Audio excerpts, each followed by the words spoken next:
Spyro the Dragon, a series that really should have ended when Insomniac left the helm. Released in 1998 in Europe and North America, the first game in the original trilogy is a game I and many others have many fond memories of, but is it still fun to play to this day?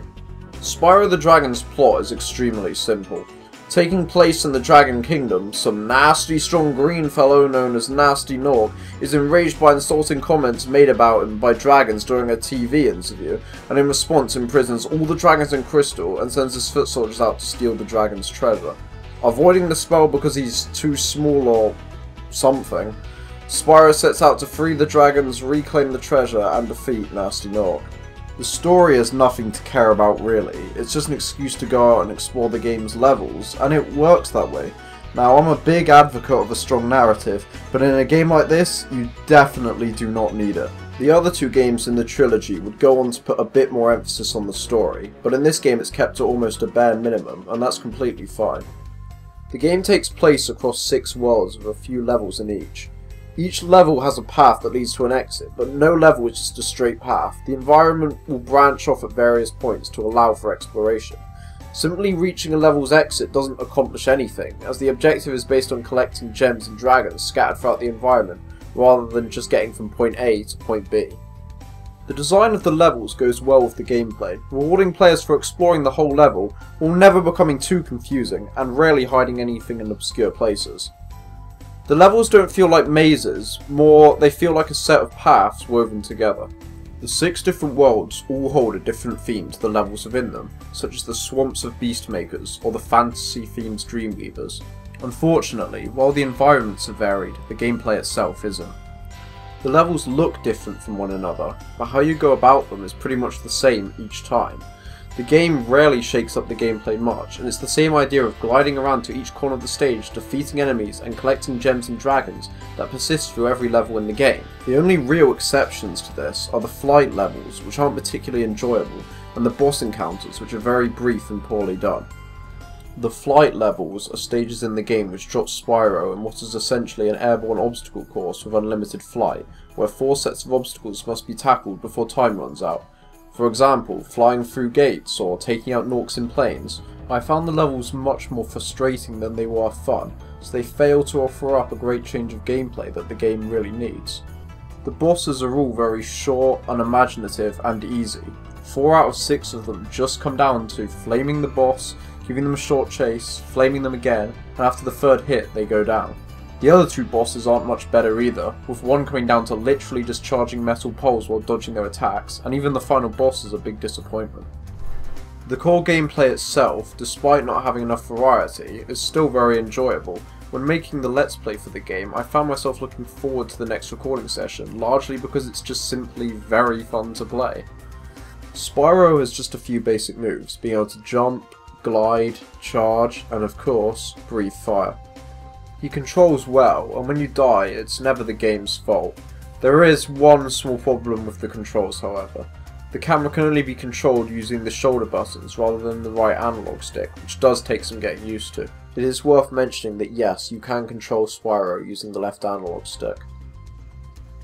The game only really has 2 power-ups to spice things up. Firstly, the Supercharge, which allows Spyro to charge extremely fast, allowing him to leap greater distances and take out obstacles that he wouldn't be able to otherwise. This power-up does provide a welcome change of pace when it is used, making me wish the game contained more ideas like it. The Supercharge is activated through lit up ramps throughout the game. It's not used too much, but it is still used in several levels. I think it's used just the right amount. The other power-up is a short-lasting upgrade to Spyro's Fire Breath, given the ability to defeat enemies and get rid of obstacles you couldn't before. Obtained through a special fairy, it's only found in 2 levels in the game, and isn't nearly as fun to use as the Supercharge. In terms of difficulty, Spyro the Dragon isn't a cakewalk, but it's not very challenging either. You can beat the game with less than 3/4 of the dragons released, and a good chunk of the gems still missing, but I'd recommend trying to get 100%, as it stops the game feeling too easy, or not taking too long either, and since only a couple of the dragons are a little tricky to find, it's rarely frustrating. The game clocks in at around 6 to 8 hours if going for 100%, which I feel was a good length because any longer and it would feel like it was dragging on.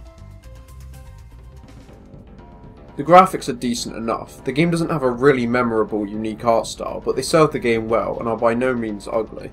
The game's vibrant colours keep the game looking relatively nice, but it's nothing special.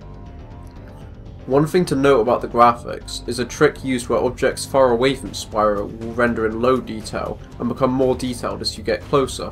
This allows the game to pull off draw distances that the PS1 wouldn't be able to handle otherwise, so it's pretty neat. The soundtrack was composed and performed by Stuart Copeland, who was formerly the drummer of the band The Police. The soundtrack is of good quality and serves its purpose well as background music, but listening to the tracks on their own shows they're not really that great. There are only a couple of tracks from this game that I'd say are particularly good, unlike the other two parts of the trilogy, which have a lot of very good tunes. When you free a dragon, they will briefly say something to Spyro, some of it just mentioning something in the level. When you see arrows like these, you can charge along with them to begin a supercharge. Supercharge? Excellent. Some of them are just a bit strange. Spyro, it's great to see you, but I've got to go. And then there's 10 to 15 dragons who will literally just say this. Thank you for releasing me. Thank you for releasing me. Thank you for releasing me. I often couldn't tell if I was laughing with or at the dragons. Nothing they say is ever really of any value, but to be honest, the game wouldn't be the same without these short, stupid encounters. They sort of add an element of silly charm to the game. Overall, Spyro the Dragon remains a fun 3D platformer that anyone could pick up and have a good time with. The game does, unfortunately, live in the shadow of its superior sequels, however, which fix the game's biggest flaw, its lack of gameplay variety. I'd recommend playing all 3 games in the trilogy if you enjoy 3D platformers at all, and they can all be purchased on the PlayStation Store for a not too unreasonable price, and will work on PS3, PSP, and PS Vita. This is still a great game, but its relative simplicity has shown its age. The fact that the game is still fun today though, means that despite its shortcomings, Spyro the Dragon has, for the most part, stood the test of time. Thanks for watching.